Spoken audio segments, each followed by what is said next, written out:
Bonjour, bonsoir à tout le monde. Nous voilà, on est très heureuse de vous accueillir pour ce troisième webinaire qui vous sera offert tout le long du confinement. Alors, on est ici en Californie à notre cinquième semaine de confinement. Ça devient de plus en plus long et surtout qu'il y a des choses aussi qu'on supposait parfois qui ont été confirmées, comme en France. Là, maintenant, vous avez une date de déconfinement supposé. Et puis, il y a encore beaucoup d'incertitudes. On vit tous avec des incertitudes pour l'été, etc. Et c'est lourd pour tout le monde, mais c'est pour ça qu'on est là. On est là pour vous et avec vous. Et peut-être avant de commencer, on aimerait bien savoir aussi, comme la fois passée, un petit peu où vous en êtes, le petit baromètre du public. Donc, si vous pouviez mettre dans la petite case à droite un chiffre de 0 à 10, où 0 serait que vous n'êtes pas spécialement en forme, même vraiment pas, que c'est vraiment très très dur à supporter, et 10 que par contre ça va très bien, ouais, et vous avez trouvé un bon équilibre, vous êtes même très très heureux de ce confinement en famille, seul ou en couple. Donc merci de nous mettre ce petit chiffre à droite pour qu'on ait une idée. Donc, aujourd'hui, une fois de plus, on sera nous trois avec trois psychologues, Sophie Suberville, Adélie Fulconis et moi-même Corinne Demting. Et on a changé un petit peu le modèle cette fois-ci parce on a reçu beaucoup de questions, de suggestions par rapport à des situations très très différentes. Et c'est sûr qu'il n'y a pas une seule solution. D'abord, il y a autant de situations que de systèmes familiaux, autant de situations que de caractères aussi. Donc, on a changé le système un peu de ce webinaire où ce sera plus une conversation à nous trois en prenant chaque fois toutes les situations que vous nous avez apportées ou bien des situations qu'on a connues en famille ou dans nos consultations. Donc, tout au long de ce webinaire, je vous inviterai vraiment aussi à écrire vos questionnements, vos suggestions, toujours en employant la petite case à droite pour nous partager aussi vos réflexions par rapport tout au long de ce webinaire. Et je vais commencer peut-être par te demander à toi, Sophie, est-ce que tu as une situation avec laquelle tu voudrais peut-être commencer ce webinaire sur le couple parental? Alors, oui, moi j'entends effectivement beaucoup parler d'une situation, enfin j'ai entendu beaucoup parler d'une situation un peu particulière, c'est que les rôles des gens, donc par exemple les mamans qui ont l'habitude de s'occuper de leurs enfants, elles sont en train de le faire de manière beaucoup plus intense. Donc elles ont les enfants 24 heures sur 24, en même temps il faut qu'elles s'occupent de leur maison, de faire l'intendance de la maison, de faire la cuisine. Tu as les maris qui travaillent, mais eux, ils travaillent aussi de manière beaucoup plus intense. Et ça semble créer une énorme tension dans la famille. Donc, je ne sais pas si peut-être, Adélaïde, tu as entendu parler de cas comme ça et si tu voudrais un petit peu peut-être nous en Oui, parler. effectivement, merci Sophie d'apporter ce cas parce que je crois que dans toutes les situations dont j'ai entendu parler, c'est peut-être la situation la plus fréquente. Ces mamans qui se retrouvent complètement débordées, on leur a remis dans les mains un paquet énorme qui est à la fois d'être prof, d'être maman comme elle l'était avant, mais maman à plein temps, c'est-à-dire c'est même pas plein temps, c'est plus qu'un plein temps. Il n'y a aucune interruption dans leur travail. Elles doivent aussi s'occuper des loisirs, s'occuper de l'école, s'occuper de la nourriture, tout ce qu'elles faisaient avant et rajouter ça. Et si autrefois elles déléguaient certaines tâches, par exemple, elles pouvaient avoir une babysitter de temps en temps pour les soulager, ou elles pouvaient avoir une femme de ménage, ou s'organiser pour que les enfants soient invités pour aller jouer chez des amis, bah là, tout à coup, tous les rôles sont entre leurs mains. Elles se sentent, souvent elles décrivent se sentir complètement débordées, privées de leur liberté et presque jusqu'à asphyxier de leur énergie, tellement la situation est intense. Alors, tous ces rôles, en plus, sont confinés au sein de la maison et parfois, elles sont tellement... je pense à une maman en particulier qui a tellement de bonne volonté qu'en plus, elle voudrait protéger l'espace de son mari qui est très stressé par son job et qui a peur de perdre son travail. Et donc, en plus de tout ça, elle essaye de calmer les enfants. Elle essaye de leur dire de ne pas faire de bruit, ce qui ajoute une tension pour elle qui est absolument énorme. Alors, je dirais en plus de ça, Si elle va en ligne et qu'elle va regarder un petit peu les messages, qu'est-ce qu'on voit sur les réseaux sociaux, ben on lui en remet une couche parce que tout à coup, elle voit qu'elle pourrait peut-être s'engager dans des projets, qu'elle pourrait profiter du temps libre, qu'elle pourrait être une super organisatrice et organiser plein d'activités pour les enfants. Et je crois que ce qu'on lui renvoie, c'est absolument pas conforme à sa réalité à elle. Sa réalité à elle, c'est qu'elle est débordée, qu'elle aimerait faire de son mieux et que elle arrive absolument pas à tout endosser, tout contrôler, et que ben c'est difficile pour elle dans cette position de se dire je suis limitée en fait, j'y arrive pas. Parce que peut-être avant, c'était une maman très organisée, qui arrivait très bien à gérer, qui était une maman très dévouée. Et tout à coup, ben, cette femme, elle va se sentir complètement dépassée, limitée. Elle n'a pas d'autre ressources qu'elle-même.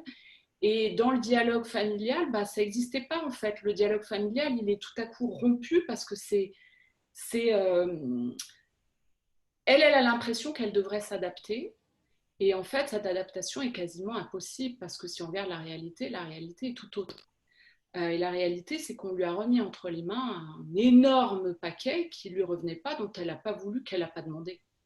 Et je crois que c'est vraiment important d'en prendre conscience parce que surtout quand on est une maman un petit peu perfectionniste, où on a envie de bien faire, ben on se dit, bon, bah voilà, il faut que je l'avale, hein, je n'ai pas le choix. Il faut que j'avance, il faut que je continue. Et je crois que, en fait, j'ai envie de dire, ça peut être une opportunité parce que on ne peut pas demander, enfin là on est en train de dépasser ses limites, c'est-à-dire que la maman en temps normal qui a déjà plusieurs enfants à gérer à la maison ou même un seul enfant parfois qui lui prend beaucoup de temps, bah, elle arrive à sa limite. Et est-ce qu'on ne pourrait pas dire que bah, finalement ça peut être une opportunité aussi d'apprendre à ses enfants de manière différente. Je suis limitée, là c'est trop pour moi et j'y arrive pas, ou peut-être l'exprimer, ouvrir un dialogue mais qui part de moi-même et de dire bon bah voilà la situation, voilà ce qu'on m'a remis dans les bras, de manière très simple, peut-être avec son conjoint, en famille, on pourrait discuter de dire bah, voilà ce qui m'arrive depuis le confinement, voilà toutes les tâches supplémentaires que j'ai à gérer et peut-être j'ai besoin d'aide. Et le plus simple possible est le mieux, le plus simple, c'est-à-dire pourquoi est-ce qu'on devrait accepter tout à coup qu'on doit s'adapter à 5-6 jobs à la fois alors qu'avant on n'en avait peut-être que 2. Euh, et je crois que tout simplement dire j'ai besoin d'aide, qu'est-ce qui peut m'aider? Ouvrir un espace de discussion dans la famille qui passe par, ben voilà, pour la première fois ou cette fois-ci je me sens vraiment limitée par cette situation, est-ce qu'on peut en parler? Voilà un petit peu. Marrant, Adélie, je peux peut-être rajouter parce que j'aime vraiment beaucoup ce que tu dis et ça me rappelle deux situations finalement de personnes que j'ai eues en ligne ou en vidéo et c'est vraiment intéressant cette espèce de superposition de plein de rôles, avec des différents rôles pour une seule personne. Et ce que j'ai eu moi aussi, c'est l'exemple de superposition. Non seulement en tant que mère, en tant que père, il y a tous ces rôles-là qu'on a et qu'en général, ils étaient plus divisés sur la journée. Là, maintenant, c'est en même temps. Mais c'est l'exemple, c'est un professeur qui m'a fait penser à ça, où lui, toute la journée, il est avec sa classe qui doit stimuler, qui doit encore garder surtout en éveil et avoir cette envie de faire les devoirs, avoir du stress d'examen, etc. Et il s'est rendu compte que lui, il a des enfants aussi, et surtout un fils qui était vraiment difficile, où il y avait une relation pas très claire. Et il s'est rendu compte, en fait, en parlant avec ses élèves, que les élèves, ce qui leur manquait beaucoup aussi, c'est dans des situations, la situation réelle de cours de récré ou même d'école, qu'ils avaient chacun le meilleur pote, ou bien même le bouc émissaire, ou bien le petit clan je sais pas, des gens de ce quartier, etc. Et qu'ils avaient plus ces liens-là. Et qu'en fait, avec son fils lui demandait de jouer ça aussi, d'être son confident, d'être son pote, d'être parfois même son bouc émissaire aussi, la tête noire sur laquelle il pouvait se défoncer. Et il a dit, quand j'ai compris ça, je me suis dit, attends, il y a vraiment un problème. Je comprends maintenant pourquoi notre relation est si mauvaise.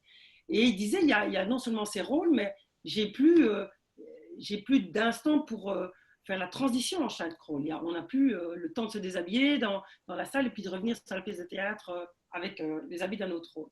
Donc c'était intéressant de cette prise de conscience qu'il a eue par rapport à son fils, et puis alors effectivement pouvoir dialoguer avec lui et même peut-être faire des jeux de rôle pour dire mais qu'est-ce qui te manque, et c'est normal aussi que ça te manque.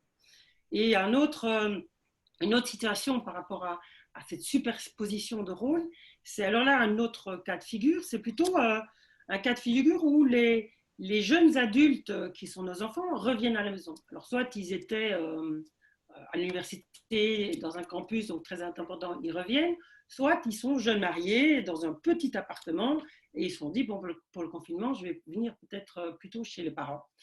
Alors là, ce qui se passe, c'est très intéressant parce que en tant que parents avant, on a plutôt un rôle de manager. C'est-à-dire que c'est nous qui mettons les règles, c'est nous qui mettons les limites, tout. On partage un peu les tâches et on décide de beaucoup de choses par rapport à des enfants qui n'ont pas encore cette capacité peut-être de savoir ce qui est bon ou pas, ou en tout cas, on en discute avec eux. Par contre, une fois qu'ils sont adultes, qu'ils partent de la maison pour voilà, aller étudier, aller travailler ou même se marier, eh bien, on passe de ce rôle de manager au rôle de consultant, finalement. On est au même niveau de discussion. Il y a des idées qui peuvent être divergentes et différentes, mais on a chacun une possibilité de discuter. Et en fait, quand ces jeunes adultes reviennent à la maison, comme c'est le cas souvent pour le confinement, eh bien là, il y a parfois des choses qui peuvent s'enrayer parce qu'on se dit, mais tiens, mais pourquoi les jeunes adultes ne comprennent pas que les parents reprennent ce rôle de manager en remontant les jeunes, en remettant un peu cette colonne vertébrale, comme j'ai parlé dans le deuxième webinaire, qui est vraiment importante, surtout en cas de confinement, pour mettre quand même une structure dans tout ce temps. Et donc, les parents, ils vont mettre des tâches communes, ils vont mettre peut-être même, j'ai entendu des gens qui, de peur que leurs jeunes adultes regardent des vidéos, mais toute la nuit, ils ont remis un contrôle parental d'Internet. Alors, c'est vrai qu'à 25 ans, ça commence à être vraiment très, très conflictuel, ce genre de situation.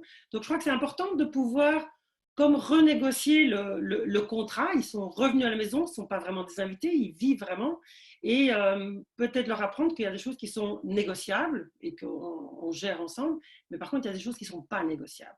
Et c'est là où ce sera vraiment un nouveau modèle de communication, des dialogues qui sera à mettre en route et qui, je crois, peut servir aussi à ces jeunes adultes pour leur vie future, leur vie professionnelle aussi, de pouvoir dire, tiens, mais comment est-ce que je peux dire mon besoin, mais en même temps comprendre qu'il y a des choses non négociables qui sont vraiment importantes pour que la famille, bon là en confinement, mais même peut-être l'équipe au niveau du travail puisse fonctionner. Donc j'ai trouvé ça assez intéressant d'avoir ces superpositions de rôles, en plus des rôles multiples que le père et la mère doivent avoir dans ce temps de confinement. Ce que j'entends dans ce que tu dis, c'est qu'en fait, ça rejoint un petit peu donc, ce que disait Adélaïde au début, c'est-à-dire qu'il faut trouver le moment où, une fois qu'on a compris qu'on avait tous ces rôles-là, une fois qu'on a compris qu'on était vraiment overextended et qu'on avait finalement que l'enfant nous voyait différemment ou que nous, on voyait notre enfant différemment, une fois qu'on avait intégré ça, là, on pouvait peut-être trouver le moment d'échanger avec la personne. Et pour reprendre ce qu'Adélaïde avait dit lors du webinaire passé, c'est qu'il faut toujours effectivement parler en son nom propre, c'est-à-dire dire « je ressens qu'en fait, j'ai pris tous ces différents rôles, je sens que je suis en train de devenir ton confident, de devenir ton copain ». L'enfant peut aussi dire peut-être « je sens que tu es en train de me contrôler trop » et le parent lui dire « bah oui, effectivement, c'est difficile pour moi de passer de ce rôle de manager à celui de consultant ». Donc, le parent doit apprendre à savoir que si l'enfant ne le sollicite pas, il n'a peut-être pas nécessairement à donner son avis sur tout. Et donc, ce contrat social. Est-ce que tu trouves aussi, Corinne, dans ça, qu'il y a une espèce de lassitude chez les gens, une fatigue? Parce que là, quand tu parlais de tous ces différents rôles, moi, j'avais un peu la fatigue qui m'arrivait par-dessus. Est-ce que toi, tu as eu aussi dans tes consultations des gens qui te font part de cet épuisement, en fait? Oui, tout à fait, et pas que dans la consultation. Je peux dire que personnellement aussi, il y a des moments où c'est trop et on est un peu au bord d'un précipice parce qu'il y a trop à gérer.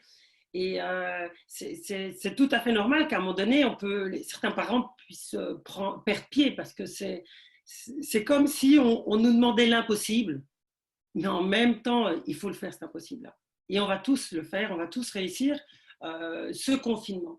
Et ce qui est en fait, on a tous des barrières finalement du supportable et on a toute une capacité de pouvoir accepter certaines choses, même des choses qu'on n'a pas voulu, comme ici cette situation, les rôles qu'on doit prendre, ça, on dit il faut le faire pour survivre. On est un peu sur un mode de survie quelque part aussi. Et à un moment donné, il y a cette espèce de cassure qui peut venir si on dépasse notre capacité, en tout cas, à faire face à cette situation. Et ça peut être extrêmement fatigant. Dans des situations normales, quand on arrive à je dirais un peu cette phase de cassure, qu'on pourrait appeler cet épuisement moral et cet épuisement psychologique, comme burn-out, en temps normal, il y a plein de choses qu'on peut faire par rapport à ça. Et des choses qui sont assez connues, ou en tout cas qu'on peut atteindre assez facilement. Et là, maintenant, en période de confinement, c'est beaucoup plus difficile. C'est beaucoup plus difficile, et surtout que non seulement l'espace est assez limité, pour schématiser, en fait, l'espace en confinement, c'est l'espace devant l'ordinateur et puis l'espace dans la maison. Paf, paf, paf. Dans certaines régions du monde encore, on peut aller dehors et se ressourcer comme ça. Mais là, maintenant, c'est ça qui fait que peut-être que le burn-out parental, dans ce cas-ci, peut venir beaucoup plus vite que d'habitude parce qu'on a tous ces rôles à porter, tous ces différentes images. Et on n'a pas le temps pour soi, on doit pouvoir supporter aussi les autres. Et parfois même, il y a des culpabilités qui peuvent venir beaucoup. Moi, j'ai des familles où on m'a dit, tiens, mais c'est vrai que c'est vraiment curieux, moi je suis toujours avec mes parents, mais finalement je ne les vois jamais. Donc il y a aussi ce décalage énorme. Et effectivement, pour un parent, c'est très dur d'entendre ça parce qu'on a envie d'être un super parent, un parent présent. On a envie de, même comme disait Alédaïde, on a envie de les protéger par rapport à la crise. On a envie de faire tellement de choses pour que ça se passe bien. Et en plus, on passe beaucoup de temps sur les réseaux sociaux.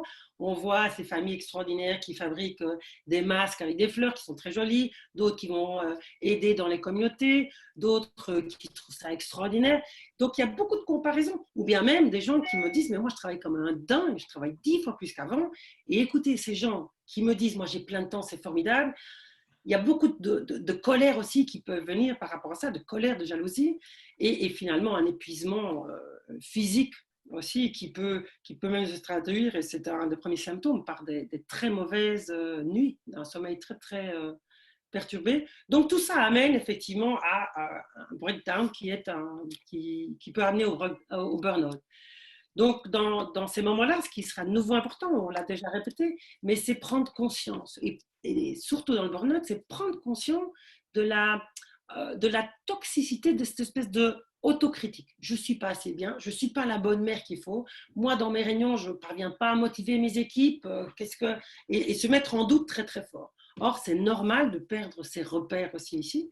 Et je le répète, Marc Aurèle déjà, donc autant Romain, disait que la bienveillance est invincible. Donc, c'est vraiment un principe important. Soyez bienveillant avec vous-même. Soyez aussi, prenez de la distance, prenez cette position en perspective. Et puis, on avait parlé beaucoup du journaling, de pouvoir écrire tous les soirs, tiens, qu'est-ce qui a été bien, les 3 petits bonheurs. Et même, écrivez-le pour vous, mais même en famille. Et c'est un truc qu'on a mis en famille. Et finalement, c'est assez sympa que chacun puisse dire, tiens, aujourd'hui, qu'est-ce qui a bien été? Les 3 petites choses qui ont bien été. Et tous les jours, il faut en trouver 3. Parce que je suis sûre que tous les jours, il y en a 3. Et donc, c'est par rapport à ça, c'est pouvoir mettre ses limites. Aussi le temps de bureau, le temps de repas, le temps de famille. Et une autre chose aussi importante que je dirais, c'est le corps. Le corps, il est toujours là, même s'il est beaucoup moins en mouvement. Il faut quand même essayer de le faire bouger, le faire vivre. Mettez-vous, c'est une bonne période pour vous mettre au yoga. Il y a plein de trucs en YouTube. Peut-être même la méditation, pourquoi pas. Je crois que c'est un moment aussi, surtout quand vous voyez que là, vous atteignez certaines limites. Là, comme s'il y a un phare rouge qui s'allume, il dit, OK, il faut changer quelque chose dans la façon de gérer un peu ce confinement. C'est les exemples que je voulais rajouter peut-être aussi par rapport à cet épuisement qui peut toucher tout le monde, qui est assez normal finalement. Alors, à la lumière, Corinne, de ce que tu as partagé sur l'épuisement et peut-être aussi donner, donner un éclairage sur la possibilité par la bienveillance ou par d'autres activités de trouver un temps ressource qui est tellement important. En fait, je voudrais partager une situation particulière qui concerne des parents, euh, soit qui ont un enfant handicapé ou alors des parents qui ont des enfants avec des difficultés d'apprentissage, parce que tout ce qu'on leur présente et tout ce qu'on leur propose, c'est bien beau, mais dans leur situation à eux, ces parents-là qui ont des enfants qu'on ne peut pas lâcher d'une minute, qui doivent être constamment à leur côté, soit parce que l'enfant peut se mettre lui-même en danger, soit parce que c'est un enfant qui a un besoin absolument permanent de la présence de ses parents. Et là, je voudrais dire que j'ai une pensée spéciale pour ces parents-là déjà, parce que je pense que j'admire beaucoup qu'ils puissent, en ce temps-là, se sacrifier autant qu'ils se sacrifient pour leurs enfants. Et je pense qu'ils ont déjà besoin de reconnaissance, que déjà en temps normal, ils ont déjà une charge absolument gigantesque, qui est déjà trop lourde. Et souvent, l'isolement qu'ils ressentent, parce que c'est compliqué pour eux de parler de leur situation, parce qu'ils ne peuvent pas s'identifier avec leurs amis, ils ont des amis dont les enfants bougent, les enfants jouent, les enfants sont... Et eux, ils vivent déjà en temps normal un isolement important, mais là, leur isolement est encore aggravé par le fait que les personnes qui leur viennent en aide, qui sont ceux qui viennent les soulager pendant 1 heure ou 2, ou qui viennent prendre en charge leur enfant, ou le tuteur qui a une spécialité pour les enfants qui ont des difficultés d'apprentissage, tout ça est devenu pas accessible pour eux. Alors, en fait, j'aimerais partager un petit peu ce qui m'a été partagé par une personne que je connais qui a un enfant handicapé, et elle me disait, en fait, j'ai réalisé que si je ne m'octroyais pas un minimum de temps, je ne pouvais pas, physiquement, je risquais de me retrouver à l'hôpital, et là, ce serait vraiment la catastrophe. Donc, elle m'a donné en quelque sorte une leçon qui était de dire, oui, je sais que mon enfant a besoin de moi 15 heures ou 16 heures sur 24, parce que la nuit aussi, elle me réveille. Eh bien, en dépit de tout cela, si moi, je ne m'octroie pas un minimum, c'est-à-dire si je ne sors pas une demi-heure pour respirer dehors, si je ne passe pas une demi-heure avec mes amis à chatter pour me décontracter, en fait, je ne peux pas jouer mon rôle de parent là. Je ne peux pas. Et ça s'ensuit une conversation peut-être différente avec son conjoint ou avec son employeur pour dire, là, compte tenu de la situation, peut-être je ne peux pas gérer mon travail en ce moment, et peut-être que je dois prendre un leave of absence pour un moment, ou peut-être que j'ai besoin d'un réaménagement. Et comment est-ce que, effectivement, toujours en partant de notre expérience, parce que je pense que c'est ça qui est important, en partant de sa limite, en partant du fait que je suis épuisée, je suis débordée, je suis en colère par la situation peut-être, mais dire, dans cette situation particulière, est-ce que je pourrais prendre 15 jours, 3 semaines, 1 mois de vacances ou 1 mois de leave of absence de mon travail pour pouvoir assurer convenablement le besoin particulier qui est celui de mon enfant aujourd'hui. Et parce que la tendance qu'on aurait, ce serait peut-être de dire, la première chose que je vais lâcher, c'est mon self-care, tant pis. Et en fait, ça serait un choix qui serait presque un choix naturel. Ces parents ont tellement l'habitude de donner au-delà de leurs limites. Et je crois que la raison pour laquelle je voulais parler de cet exemple aujourd'hui, c'est que c'est peut-être le dernier choix à faire. Quand on sent qu'on est vraiment limité, qu'on arrive au maximum de ce qu'on a pu donner, la dernière chose à lâcher, ce serait justement ces 30 minutes de respiration, cette petite promenade dehors qui nous permet de prendre l'air. Parce que si on ne peut pas accéder à une forme de régulation émotionnelle, une forme de je respire, je reprends ma respiration et je reviens avec 10 minutes de soleil ou juste, ça peut être très court, mais c'est absolument indispensable pour pouvoir assurer les rôles qui sont les nôtres lorsque ces rôles prennent tout notre temps, toute notre énergie. Voilà. Oui, et ça me fait penser, merci beaucoup Adélaïde d'avoir pointé cette situation vraiment difficile aussi, mais où il y a toujours aussi des solutions, des pistes à aller voir. Ça me fait penser à une autre solution qui est peut-être plus difficile aussi dans ce temps de confinement où on est vraiment beaucoup plus séparés de nos supports actuels, normaux, je dirais, c'est des parents séparés. Des parents séparés, soit parce que l'un était en voyage d'affaires et n'a pas su revenir à temps, donc le partenaire se trouve seul avec les enfants, soit alors des situations où il y a je dirais une couche de difficulté en plus, c'est des parents séparés, des parents séparés depuis longtemps ou récemment séparés et qui doivent gérer les enfants alors qu'ils sont, à mon avis, souvent dans des situations quand même de conflit, pas toujours bienveillants non plus parce que beaucoup de souffrance. Et je me demandais comment, avec ces enfants qui sont au milieu, et là on parle vraiment du couple parental, parce que même s'ils sont divorcés, ben, ils restent les parents des enfants. Et je me demandais, Sophie, est-ce que tu as pas, qu'est-ce que tu pourrais conseiller peut-être à ces enfants-là, ou qu'est-ce qui pourrait les aider En dans fait, ces grandes différences? oui, merci Corinne. En fait, les gens auxquels j'ai pu parler par rapport à ça se retrouvent effectivement dans des situations extrêmement compliquées. Donc, il y a effectivement, comme tu le disais, les parents séparés parce qu'ils se sont retrouvés pour une question de travail, mais qui sont encore en couple vis-à-vis de leurs enfants. Et après, tu as les parents qui ne sont déjà pas d'accord sur comment élever leurs enfants et qui vivent dans deux espaces différents.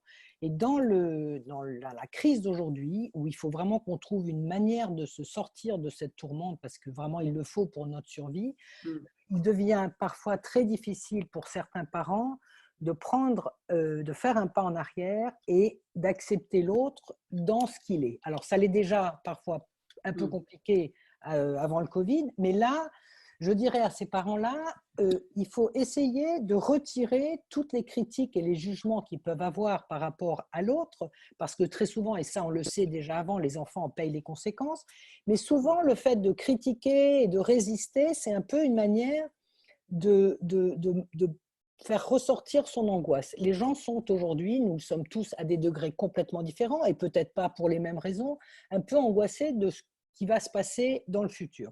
Donc, quand les gens se retrouvent face à un enfant qui doit être parti d'une maison à l'autre, ça rajoute à leur angoisse parce qu'ils ont peut-être peur de la maladie. Si l'enfant part dans une autre maison, ils ne savent pas comment ça va être géré. J'ai le cas justement d'une personne qui voit son enfant et qui est extrêmement, elle, rigide chez elle, qui s'occupe de son enfant comme elle l'entend, qui lui fait se laver les mains 50 fois, enfin, qui fait les choses comme elle l'entend et quand elle pense que c'est bien. Et quand l'enfant va chez le père, et ben le père, il s'en moque. Le père, il ne fait pas prendre de bain, les enfants pour aller prendre des glaces, etc. Et ça, la mère, ça la rend mais complètement maboule. Alors après, si elle commence à critiquer le père, si elle commence à en mettre plein la tête des enfants, ça ne va pas permettre au père ni de changer et l'enfant va se retrouver otage. Donc, une des premières choses que je disais à cette femme, c'est qu'il faut qu'elle accepte les choses pour éventuellement arriver à négocier avec son conjoint. Si elle accepte que son mari est en train de faire du mieux possible pour réagir à cette crise, il va peut-être y avoir un moment où ils vont pouvoir, comme le disait Adélaïde tout à l'heure, trouver l'espace pour discuter. Tant qu'ils sont dans la... Excuse-moi. Non, c'était son ex-mari, effectivement. Ah, voilà, pardon, oui, oui. Donc en fait, on n'est pas obligé d'aimer la manière comme l'autre répond à la crise. On doit simplement l'accepter parce que c'est à partir du moment où on accepte qu'on va pouvoir avancer. Donc cela va nous permettre de voir la réalité dans le moment d'aujourd'hui. On ne peut pas se projeter dans ce qui va se passer. On ne sait même pas si on va pouvoir prendre l'avion, par exemple, pour ceux d'entre nous qui partons en Europe pendant l'été. On ne sait pas si on va pouvoir partir cet été ou pas. Donc il faut qu'on essaye tous, et ça va pour les parents divorcés et pas, de rester dans le moment présent, de lâcher un petit peu prise pour nous permettre un petit peu d'être un peu plus dans la compassion, d'être un peu plus sage et de se dire que l'autre fait avec les moyens du bord et avec sa perspective qu'il a du contexte dans lequel il travaille. Donc ça, c'est la seule manière dont nous allons pouvoir vraiment garder le contrôle de nos actions, de la conversation avec l'autre, de la conversation peut-être avec nos enfants, parce que les enfants des parents divorcés vont peut-être eux aussi se sentir mieux dans un environnement que dans l'autre et pouvoir faire passer le message à l'autre parent, si l'autre parent est dans l'acceptation de ce que fait le premier parent. Donc, une des meilleures manières, et ça tu en as parlé aussi Corinne, c'est d'être bienveillant envers soi-même. Il faut réussir à se, que j'ai envie de dire un peu à se pardonner, soit quand on commence à se mettre en colère, soit on est en colère avec l'autre, on est en colère avec notre enfant, on est en colère avec la situation. Il faut arriver à prendre un peu le temps d'être un peu plus bienveillant vis-à-vis de soi-même, de s'accepter et d'accepter la situation, même si elle est extrêmement très difficile. On ne peut rien y faire. Donc, ce qu'on peut contrôler, c'est comment on se sent par rapport à la situation, comment on se sent envers soi-même. Et donc, c'est plus important d'arriver à se pardonner et à accepter son angoisse pour pouvoir pardonner celle de l'autre. Donc, en fait, je pense qu'aujourd'hui, il faut aussi garder en tête que nous sommes tous en train de faire du mieux possible, du mieux que nous pouvons, et qu'il faut aussi accepter que ceux qui ne sont pas en train de le faire comme on l'entend, nous, en face de nous, eh ben, ils font du mieux possible. Donc, je pense que ça, c'est quelque chose que vraiment, il faut qu'on entende tous pour nous tous. Et voilà, c'est ça que j'aurais à dire un petit peu sur l'attitude à avoir vis-à-vis des enfants, des parents divorcés, ou même dans tout. Hein. Je pense que ça peut s'appliquer à beaucoup d'autres choses aussi. Voilà. Merci Sophie. En fait, ce que j'ai entendu dans ce que tu as dit et que j'aimerais souligner, que je trouve vraiment intéressant, c'est à la fois cette idée qu'il y a une sorte de comme un engagement de ne pas projeter la négativité qu'on reçoit. C'est-à-dire, comme si je m'engageais de ne pas être négative vis-à-vis de l'autre et d'être dans un chemin où j'accepte mes émotions, ma frustration, le fait que la situation ne me plaît pas, le fait que je sois débordée. C'est une forme d'humilité aussi. Finalement, c'est un retour à soi, de se dire, comment je vais gérer. Et c'est extrêmement difficile. C'est extrêmement difficile. Donc, ce dont on vous parle, Corinne, Sophie et moi, c'est d'essayer de trouver des pistes. Et la première piste, c'est peut-être de développer de la compassion par rapport au fait que on est limité et que des choses qu'on arrivait à faire avant, là, tout à coup, on n'y arrive plus ou on est moins motivé, on a du mal avec les enfants, la communication n'est pas évidente. Et partir de là, c'est partir d'une autre forme de dialogue où on ne cherche plus à contrôler une situation qui n'est pas tellement contrôlable parce que les nouvelles changent tous les jours, parce qu'on doit s'adapter. Et finalement, est-ce que s'adapter, ce ne serait pas créer quelque chose de nouveau, que ce soit une opportunité de dialogue pour redéfinir les rôles, pour dire, les rôles qu'on avait avant, comme pour en revenir à ce dont on a parlé, des rôles parentaux, voilà, toi, tu avais ce rôle-là, moi, j'avais ce rôle-là, mais là, aujourd'hui, on doit redéfinir les cartes. En fait, les cartes ne sont plus les mêmes. Donc, on peut regarder notre jeu de cartes, on s'assied, on regarde le jeu de cartes et on dit, voilà, maintenant, comment on fait? Et je pense que pour chacune de vos familles, c'est une réponse différente parce que je voudrais souligner qu'on vous donne des petits exemples aujourd'hui, mais chaque situation est tout à fait unique. Et vous avez une situation unique qui est la vôtre dans votre famille. On a essayé de choisir des exemples. On a parlé des rôles parentaux décuplés, on a parlé de l'épuisement, on a parlé d'aller même peut-être jusqu'au burn-out, on a parlé de situations particulières avec un enfant handicapé ou un enfant qui a une demande spécifique beaucoup plus forte, peut-être parce qu'il a des troubles du comportement, peut-être parce qu'il a des troubles d'apprentissage. On a parlé aussi de situations particulières des familles séparées, on pourrait aussi parler des parents seuls qui élèvent leurs enfants seuls. On a abordé la question des parents divorcés. Et là, maintenant, j'aimerais un petit peu ouvrir la discussion parce qu'on a certainement oublié des situations. Vous avez peut-être une situation particulière que vous souhaiteriez nous soumettre, soit parce qu'elle est la vôtre, soit parce qu'elle soulève une question pour vous, soit parce que vous souhaiteriez aider une personne que vous connaissez, un ami. Et moi, je voudrais un petit peu rebondir. Déjà. Ah voilà, pardon. J'ai vu ça, non, mais c'est la question d'Hélène. Oui. Voilà, et je pense que cette question, en fait, Hélène, j'ai envie de répondre assez rapidement parce que là, je pense que c'est assez black and white. C'est-à-dire que les directives aujourd'hui sanitaires font que si quelqu'un a le Covid, on leur demande même dans leur maison de se mettre en quarantaine.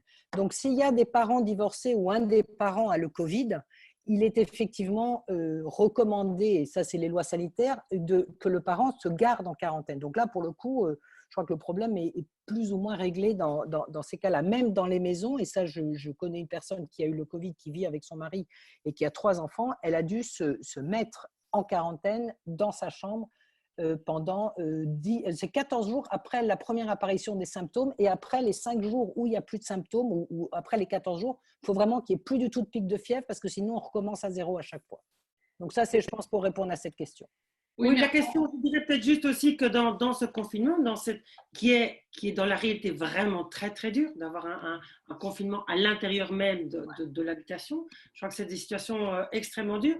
Et je crois que même dans ces situations-là, il ne faut pas oublier qu'on a quand même certains pouvoirs d'aide aussi, et qui sont le soutien aux malades par d'autres choses, en mettant sous la porte des dessins, envoyant par un téléphone interposé des musiques, des choses pour lui dire, ok, tu es confiné, c'est dur pour toi, et vraiment reconnaître la situation. C'est vraiment dur d'être confiné, on est déjà mal, mais très très mal physiquement.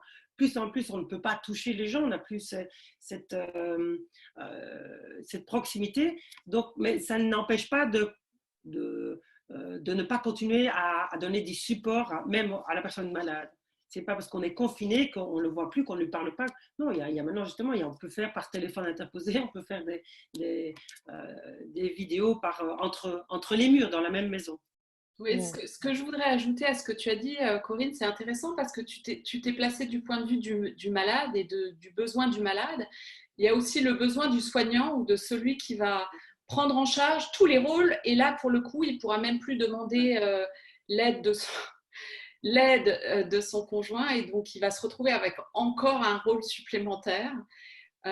Plus le stress que ça représente de savoir que l'un d'entre eux est malade et de devoir prendre les bonnes décisions, comment on communique. Enfin, là, on se trouve encore dans du... Et merci Hélène d'avoir apporté cette situation parce que c'est vrai que c'est la réalité de ce qui se passe aujourd'hui et il y a bon nombre de familles qui font cette expérience et comment je gère aussi le stress que représente le fait que je ne peux pas du tout communiquer avec la personne, mais je suis derrière la porte de l'autre côté et à quel moment je me rends compte qu'il est en détresse respiratoire, que peut-être son aide est une aide supplémentaire.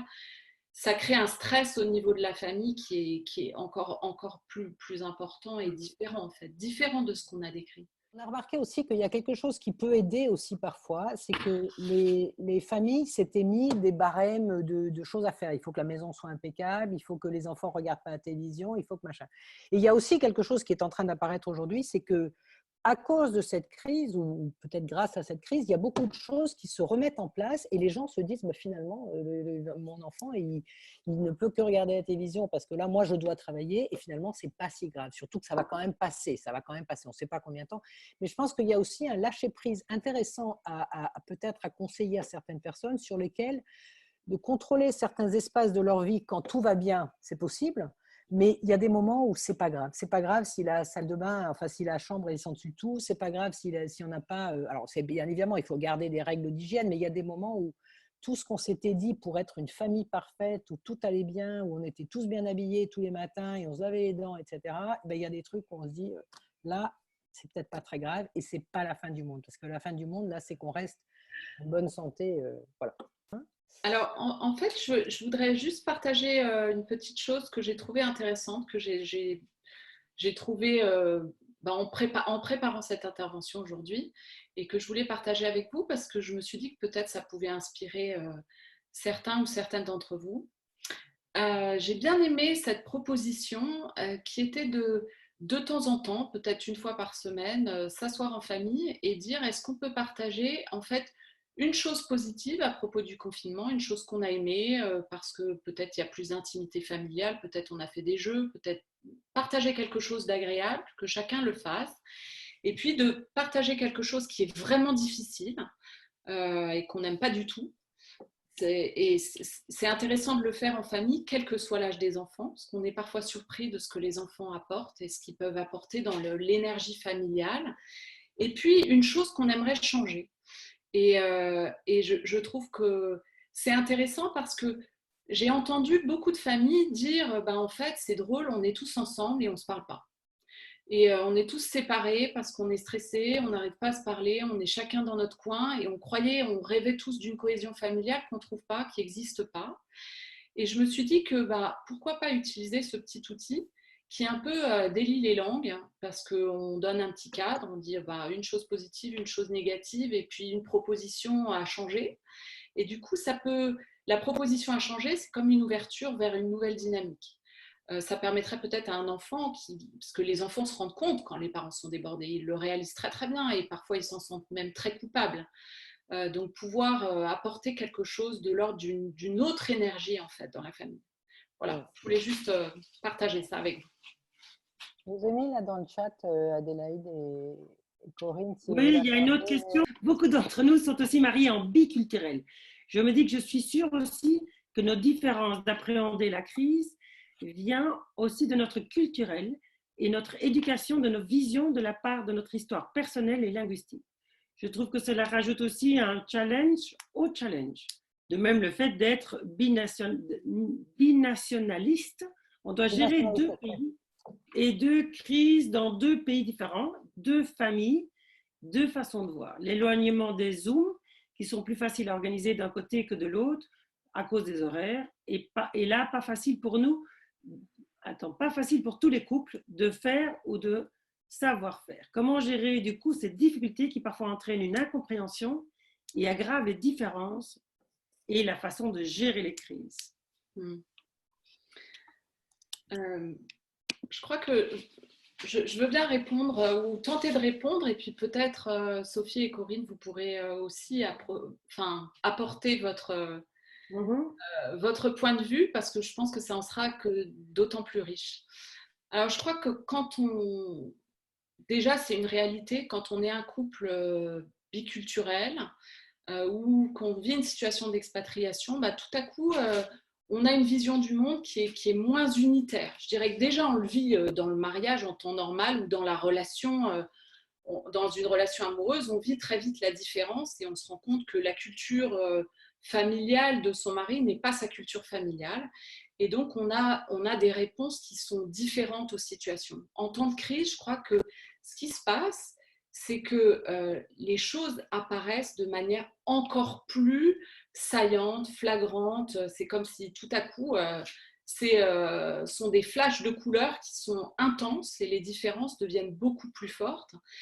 Et ce que je trouvais intéressant, c'est de voir comment est-ce qu'on pourrait peut-être en parler. C'est-à-dire en parler, mais pas de la façon dont on parle d'habitude, qui serait un ping-pong du genre, moi je vais te dire comment on fait chez moi et je pense que c'est comme ça qu'il faut faire. Mais plutôt ouvrir un discours qui est de l'ordre de, ce sont des choses, comment on réagit face à une situation de crise, c'est des choses qui sont transmises culturellement, qui sont transmises de génération en génération, parce que des situations de crise, toutes les familles en ont vécu, et elles en ont vécu, elles ont transmis quelque chose à leurs enfants qui se souviennent d'une situation de crise et de comment on réagit.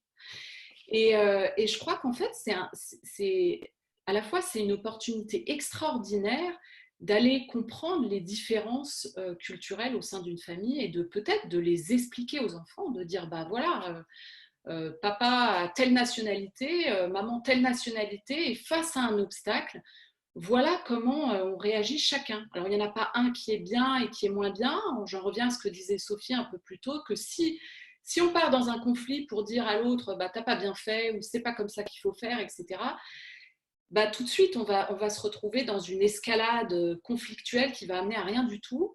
Alors que si on présente les choses au cours d'un dialogue, ou peut-être on prend chacun le temps, au fait, mais c'est comment pour toi ? Qu'est-ce que tu as appris de par ta culture à répondre à une crise ? D'abord, ça interroge l'autre sur en fait, qu'est-ce que ça veut dire, ma culture, mon origine, mon pays, d'où je viens ? Ça veut dire quoi dans cette situation-là ? Et moi, je vais répondre peut-être, moi, ce qui m'a frappée, c'est qu'en tant que Française, je trouvais que l'intensité du déni par rapport à la crise était incroyable par rapport à l'Américain qui tout de suite veut aller vers des solutions, a des choses à nous proposer, etc. Le Français, dans un premier temps, il va résister. Et c'était drôlement intéressant de voir comment ça se manifestait à l'intérieur de moi. Alors, je ne sais pas, moi, c'était mon expérience. Mais Mais je trouve que ça peut amener un dialogue extrêmement riche, y compris pour les enfants, y compris familialement, peut-être de se dire, ah bah tiens, cet élément-là, on peut peut-être le retenir, et puis celui-là, il nous convient, et du coup, on tricote quelque chose qui est plus de l'ordre de, c'est une richesse, nos différences sont une richesse. Voilà ce que j'aurais voulu partager sur ce sujet-là, mais je suis sûre que Sophie ou Corinne... Non, vas-y Corinne.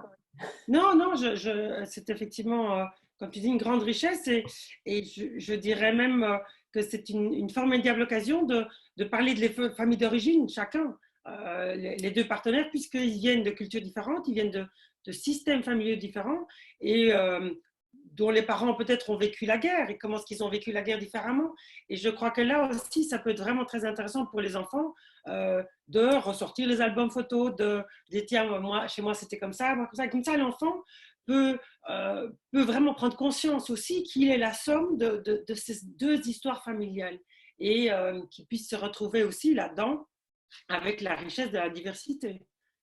Donc c'est juste ça que je voulais rajouter comme une occasion encore en plus d'aller dans les histoires familiales qui me passionnent toujours.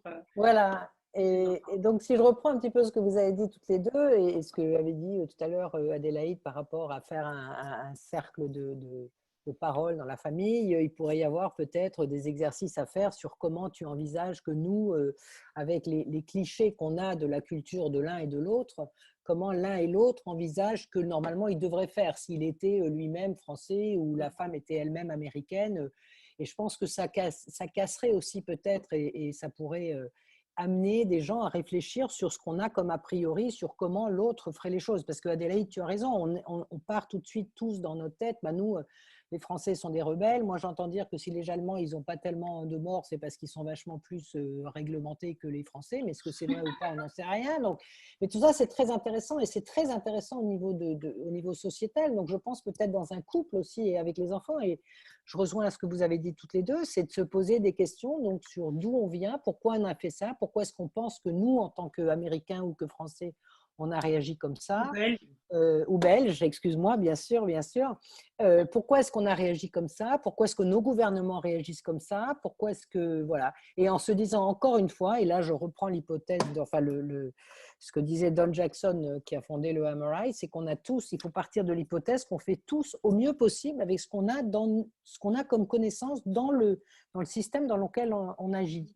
Donc comment on fait au mieux pour ça? Voilà. Donc un cercle de parole, peut-être des échanges, des jeux de rôle. Moi, je suis l'Américain et donc je me masque, je mets des gants, des machins, et puis en même temps, je sors dans la rue, ma liberté, je m'achète un flingue. et le Français qui lui dit, mais on ne va pas m'empêcher de faire ça. Voilà. Donc ça, c'est intéressant. Ces clichés-là sont intéressants peut-être à explorer dans les familles biculturelles et binationales. Voilà.